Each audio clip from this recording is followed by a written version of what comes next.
Can I help you find your voice? Let me help you find your voice. Welcome to the I Dream of Speaking podcast. I am your host, 2018 World Champion of Public Speaking, Ramona J. Smith, and I am here to help you find your voice so that you can shine brighter, dream bigger, and speak louder. The I Dream of Speaking podcast is all about mastering the art of public speaking, sharing our dreams and aspirations as speakers, and living confidently so that we feel good both on and off the stage. Today's episode is all about building your starter kit as a professional speaker. Building your starter kit as a professional speaker. Make sure you subscribe to the channel and hit that notification bell so you don't miss the next episode. Also, give this video a thumbs up and drop a comment below with your tips, suggestions, and love. Share this podcast. If you have someone in your circle who wants to become a better speaker, share this podcast with him or her. Make sure you follow me on Instagram at Ramona J. Smith 1. Follow me on Facebook and LinkedIn, and join our Speakers United Facebook group. Check out my website, ramonajsmith.com, and send me an email if you want to connect. That email address is ispeak@ramonajsmith.com. Let's hop right into it. What do you need in order to start your life as a professional speaker? What do you need to do? Well, first, let's talk about the difference between a public speaker and a professional speaker. What is the difference between a public speaker and a professional speaker? A public speaker is someone who often has to speak in public, perhaps a politician, perhaps a preacher or a minister, perhaps someone who is standing up for the rights of animals, or someone who is an activist. You're going to be speaking in public very often to share your message, to talk about the company, to talk about what's going on in the world, to promote yourself during an election, etc. These are people who have positions or careers where speaking comes along with it. Those are public speakers. Professional speakers, on the other hand, are people who solely focus on speaking publicly for a profit. They don't necessarily have to do it for a side job or a side career. This is something that they do from 9 to 5. This is their livelihood. This is how they make their money. This is how they're known. This is how they show up. They are speaking all across the city, all across the state, all across the country, perhaps all across the globe in exchange for a profit. Most professional speakers have books. Most professional speakers have stage names. For example, I'm the Ladybug speaker. Eric Thomas is the hip hop preacher. Wayne Dyer was the father of motivation. They often have some type of stage name associated with them. Professional speakers are people who speak on a regular basis for pay. Most oftentimes than not, they are paid to speak. Most oftentimes than not, public speakers are not paid. Maybe sometimes they'll be given a stipend or a love offering or an honorarium, but it's not expected. As a professional speaker, you're expecting someone to put a check in your hand before and or after you deliver this speech. It is your job. It is your livelihood. It is what you do for a living. If you want to become a professional speaker, the first thing you have to do is have a purpose. What is your why? Why do you want to become a professional speaker? And when I say professional speaker, that could be a motivational speaker, that could be a wellness speaker, that could be an inspirational speaker, that could be a person who just wants to get on stage and do something similar to a TED Talk. That could just be you informing or educating or persuading. That is what I mean when I say a professional speaker, the different genres of professional speaking. But you need to have a purpose. What is your why? Why do you want people to listen to what you have to say? Why do you want to get on that stage and share your message? Why? What is the reason? You really have to ask yourself why 5 times to get down to the root of the real reason that's pushing you to get on that stage. If once you ask yourself, why do I want to be a professional speaker? If once you ask yourself that 5 times, the 5th answer is so I can get attention and be on stage and make a lot of money, you're not in it for the right reasons. You're not in it for the right reasons. If the only reason you want to become a professional speaker is because you heard they get paid a lot of money, that is the wrong purpose. That is the wrong reason for you to want to be a professional speaker. If you want to be a professional speaker, the first thing you have to understand is that it's not about you. It is not about you. And it took me so many years to understand that. Getting on that stage is not about you. It's about the audience. It is about the value that you can bring to the audience. It is about how you can make the audience feel smarter, feel wiser, feel stronger, feel empowered, feel motivated to be a better version of themselves. It is your responsibility to have them leave better than they came. It is your responsibility as a speaker to have them feeling better after hearing you speak than before. A lot of times new speakers want to get on stage just for stage time. Oh, I know I'm a great speaker, so I want to speak. Or people have told me that I'm so inspirational, so I just want to get on that stage and show people my talent. That's not what it's all about. That is not the most important thing. The most important thing is, what value are you adding to the audience? I need you to write that down. I need you to remember that. I need you to understand that that is the most important part of professional speaking. People are trusting you with their minds, with their souls, with their attention, with their time. Can never get the time back. You can never get the time back. So when people are giving you their time, you always have to tune into people's favorite radio station, which is WIIFM. What's in it for me? That goes into the next thing you need as a professional speaker. You need a message. You need a message, or you need a story.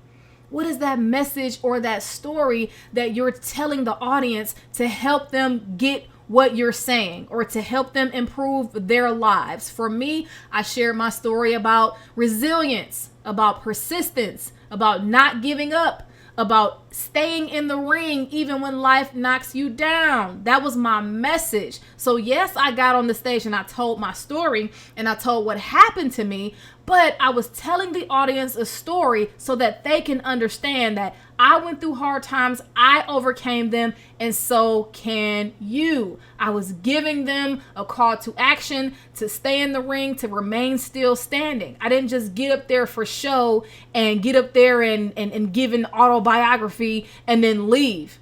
It was about me sharing my story to illustrate resilience, to illustrate overcoming obstacles, to illustrate remaining in the ring even when life will knock you in the head, to the white meat show sometimes.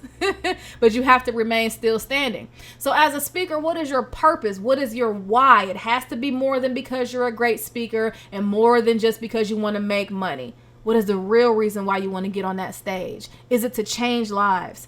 Is it to transform people's lives? Is it to help people become more healthy? Is it to help people become more wealthy? Is it to help people discover the champion within? What is the reason why you're getting on that stage? And what is the message or the story that you're going to share to illustrate what you want to get across? If you want to get across, stop eating so much sugar. Shout out to Sugar Mode Off. If you want to illustrate that, then what's going to be that story or that demonstration? What are you going to talk about? What are you going to share? Did you have an experience where you were addicted to sugar and maybe you were hospitalized, or maybe you were pre-diabetic and something drastic like that had to change your life? That's the story that's going to illustrate to them that this is why I'm here today. I'm here to share my story with you to help you change. So what is going to be your message and what is going to be your story? Some of the things that you need as far as marketing materials, and these are very important, is going to be the different forms.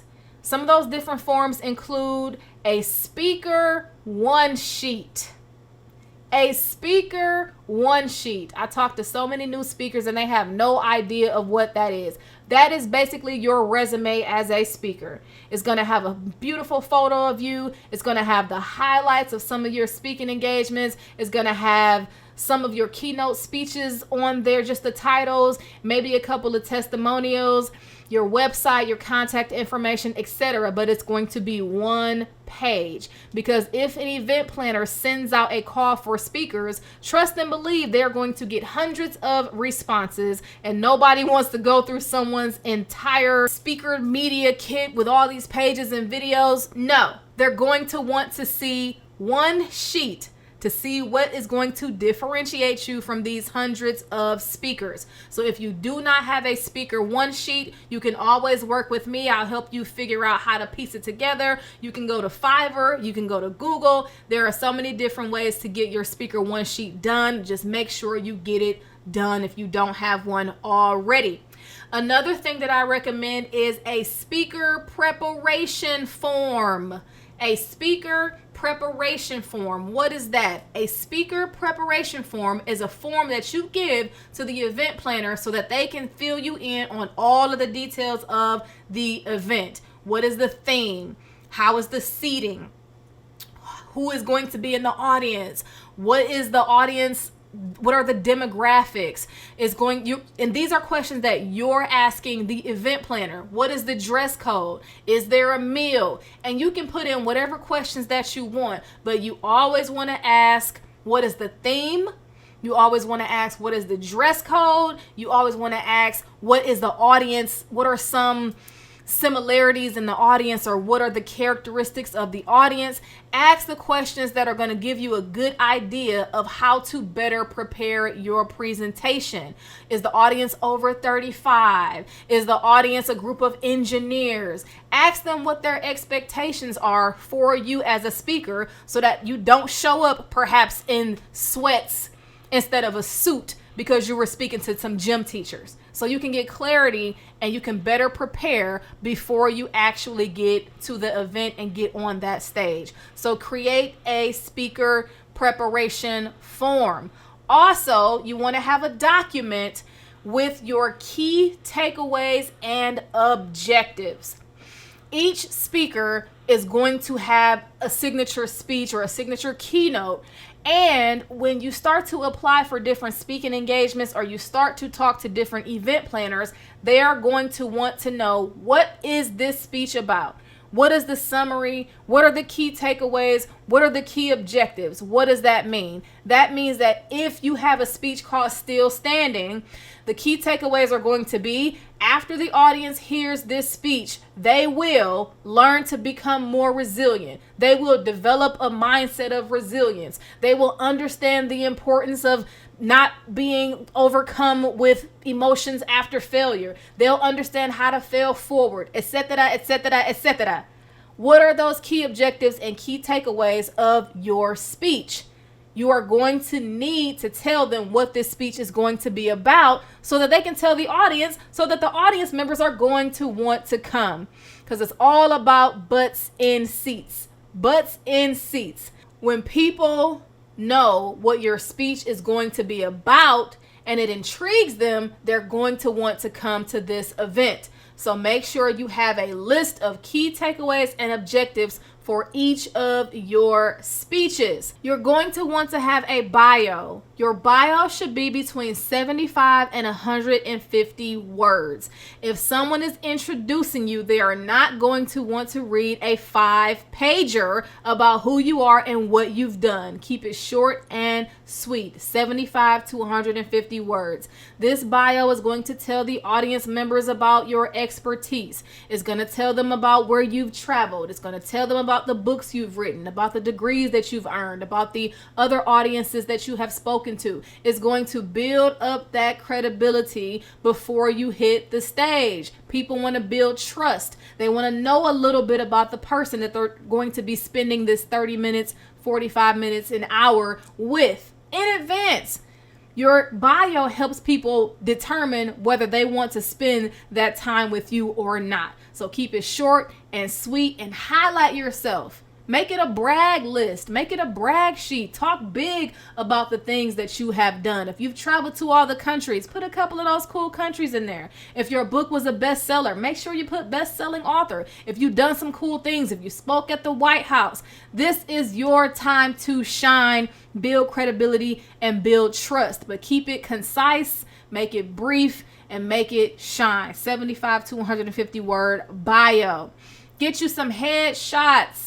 Get you some headshots or professional photos. They're going to ask for photos and for professional headshots because they're going to be putting your image on all of the marketing materials. It's probably going to be on their website. They're probably going to create a program. They're probably going to send out an email campaign. They want to have pictures of you once again so that people can start to create the connection so that they know exactly who you are before you get on that stage.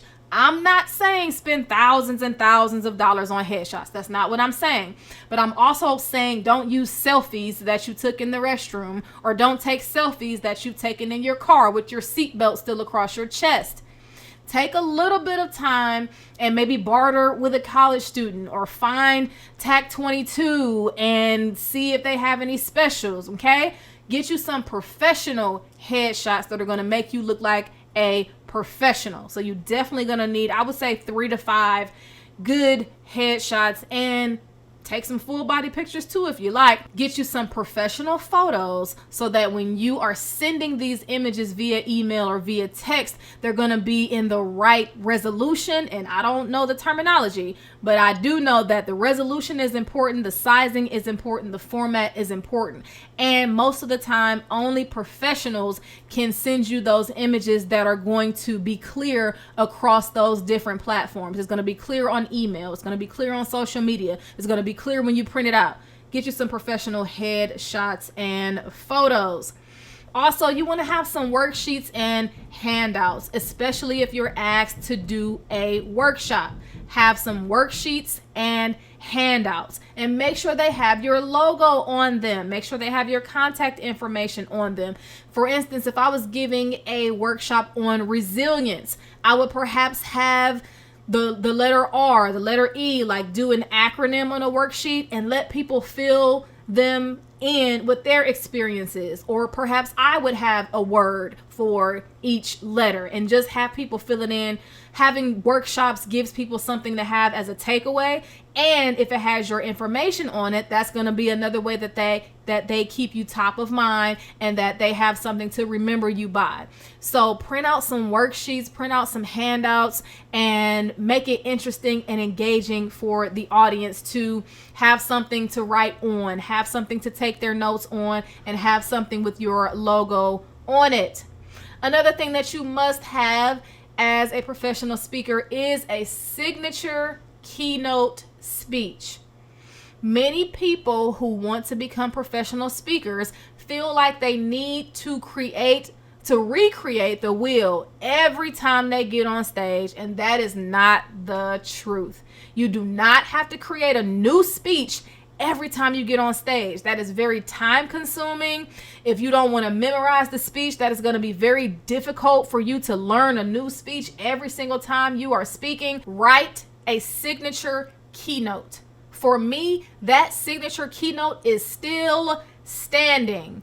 It is 5 to 7 minutes, so I've had to stretch it out and add some things, but I don't have to reinvent the wheel. I'm always going to talk about the same 3 stories. I'm going to talk about the marriage. I'm going to talk about the education. I'm going to talk about the speaking, and I'm going to do that every single time. Will I make adjustments to cater to the audience that I'm speaking to? Yes, but I don't have to create a new speech every time. That is very time consuming when you can have an overall theme of wellness, of self-care, of mental health, of resilience, of empowerment, and then have 3 to 5 main points about that, and just tweak it depending on your audience. And the more you give it, the more you'll be able to tweak it on the spot. The more you'll be able to switch the language if need be. The more you'll be able to add different types of humor.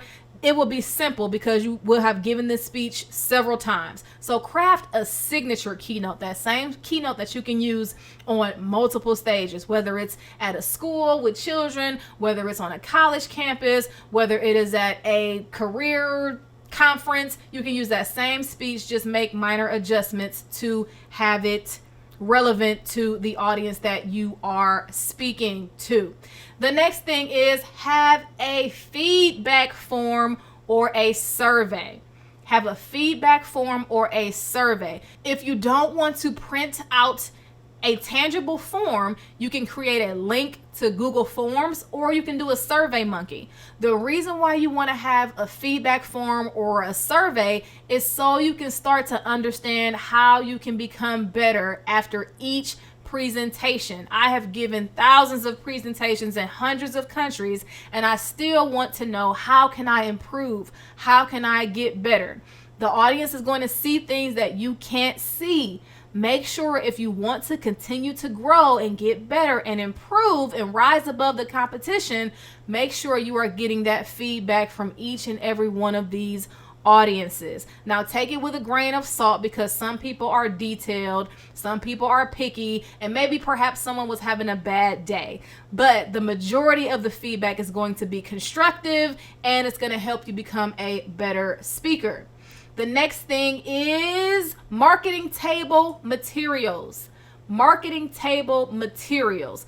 Eventually, you're going to start having a booth or a table after you speak. Once you get off the stage, you're going to come back to the table. Are you going to have books? Are you going to have ink pens? Are you going, what type of swag or giveaways are you going to have? Are you going to have a tablecloth? Are you going to have a banner? Are you going to have mugs? What are the things that you are going to put on that marketing table? For me, I have a big banner.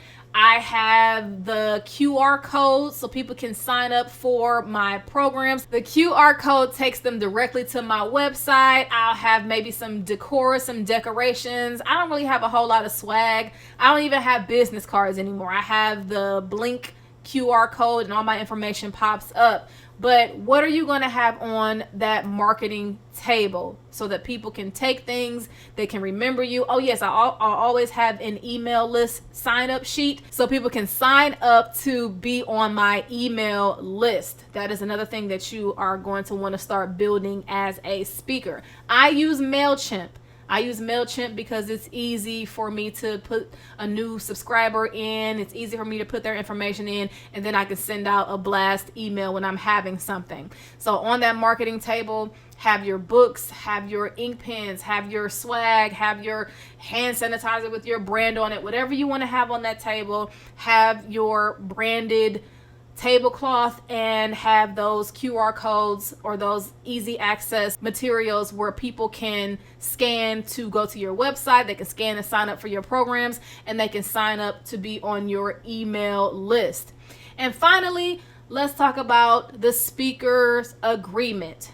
As a speaker, you want to have a speaker agreement. What is that? That is just the contract. When people call on you to speak at their events, you need to have something in writing so that you know what the amount is you're getting paid, so that you know all the rules and regulations about the venue, so that you know about all the legal stuff that comes with speaking at someone else's event.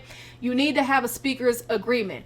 I wrote mine in 2018, I believe, and it was very, very simple. I think I used a template from a law firm, and it's been holding up steady ever since. So make sure you have a speaker agreement so that you know what their expectations are of you. They know what your expectations are of them, and everything is in writing, because you don't want to go to an event and speak and then you don't get paid, and then you're like, what's going on with my payment? And they said, well, we'll pay you when we can.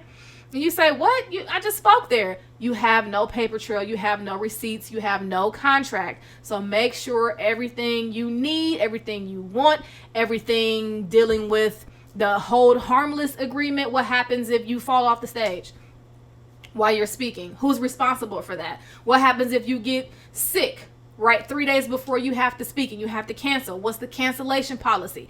What happens if for some reason they don't pay you in time. You need to have a speaker's agreement so that you can have some type of legal protection while you are speaking. I also want to suggest that you start figuring out what your speaker fee is. When you start to think about how much you want to get paid as a speaker, make sure you keep your experience in mind.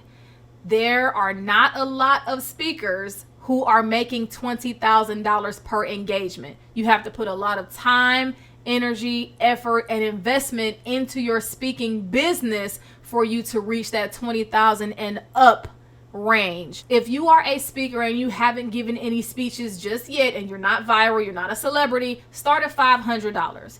And then once you get $500, go up to $750. And then once you get $750, go up to $1,000. But the more you charge people, the more you charge companies, the more they are going to expect from you. And if you are charging an organization $20,000 for them to fly you out to speak, they are going to want to see some transformation. They're going to want to see some changes in their employees, some changes in their teams. They're going to want you to give resources and educate and train. So if you think you're a $20,000 speaker, that is wonderful. That's fine. But you have to bring $20,000 worth of value. So think about that. Think about what is in it for the organization that's going to pay you $20,000. It's not just for you to become $20,000 richer. What is the value that you're bringing for that amount of money? Think about that. Think about how much you paid in college. My college was $20,000 per semester, and I think about all of the knowledge that I gained every single semester for that cost. So the cost, it has to bring it. You have to bring the value if you're charging that much as a speaker. Another thing you want to start doing as a speaker is adding that slash. What do I mean by adding the slash? Every time you introduce yourself to someone, make sure you mention you are also a speaker. I'm Ramona J. Smith. I am a teacher. I teach kindergarten, and I'm a speaker. My name is Lewis. I am a truck driver, and I am a speaker. My name is Danny. I'm a cancer survivor, and I'm a speaker. Add that slash. If people don't know that you're a speaker, they're not going to ask you to come speak. So from now on, you are going to add that slash to your name, to your titles. My name is Denise. I'm a nurse and I'm a speaker. My name is Tommy. I am an athlete and I am a speaker. For my son, my name is Ryan. I am a scholar. I am an athlete and I am a speaker. Add that slash every time you introduce yourself to someone so that the world will start to know that you are actually a speaker. That was a lot of information. Let's recap a little bit. Make sure you are becoming a professional speaker versus a public speaker. The biggest difference is a professional speaker is always going to be paid to speak, and they are always seeking events to speak at because that is their livelihood, that is their bread and butter. Make sure you have a purpose as a speaker. What is your why? Why do you want to speak in front of this audience? What is driving you to want to get on that stage? It has to be more than money, and it has to be more than fame. What is your message, or what is your story, or what is that call to action that you want the audience to take after hearing your message? I want y'all to be more resilient. I want you to go out here and live your dreams. What's your message? What's your story? What is that call to action for the audience? What are your key takeaways and objectives of this speech or presentation that you are going to give to the audience? What are your worksheets and what are your handouts that are going to help the audience remember the information that you are telling them? Do you have a speaker preparation form so that you can be more prepared for the speaking engagement ahead of time?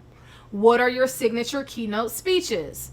Do you have a feedback form or a survey for the audience to complete after your presentation? A 75 to 150 word bio, some professional headshots and photos, marketing table materials such as a branded tablecloth, your books, ink pens, swag, merch, t-shirts, speaker's agreement. What does that speaker's contract look like? And what is your fee? How much are you going to charge these people to bring you out to speak to their event or speak at their engagement. I know that was a lot. If you need help with any of this, you know you can work with me. You can email me, ispeak@ramonajsmith.com. You can visit my website to book a session. I know it's a lot, but I can help you with it. Please do not get overwhelmed. We will chunk it. We will take it one piece at a time. I hope that you continue on this journey towards professional speaking, and I look forward to sharing the stage with you in the future. Y'all know what time it is. You already know what time it is. My favorite part of the podcast. What that mouth do? What that mouth do? Hey, what that mouth do? What that mouth do? Hey. As speakers, our most important tool is our voice. It's your moneymaker. It's your everything. And sometimes we take it for granted. Since we aren't singers or voiceover artists, most speakers tend to neglect properly caring for the voice. Every week, we will discuss one new health tip to keep your mouth and voice healthy. What that mouth do? This week's What That Mouth Do comes from the National Institute on Deafness and Other Communication Disorders. We've heard from them before. Let's discover a little bit more about the voice. What is voice? The sound of your voice is produced by vibration of the vocal folds, which are two bands of smooth muscle tissue that are positioned opposite each other in the larynx. The larynx is located between the base of the tongue and the top of the trachea, which is the passageway to the lungs. When you are not speaking, the vocal folds are open so that you can breathe. When it's time to speak, however, the brain orchestrates a series of events. The vocal folds snap together while air from the lungs blows past, making them vibrate. The vibrations produce sound waves that travel through the throat, nose, and mouth, which act as resonating cavities to modulate the sound. The quality of your voice, its pitch, volume, and tone, is determined by the size and shape of the vocal folds and the resonating cavities. This is why people's voices sound so different.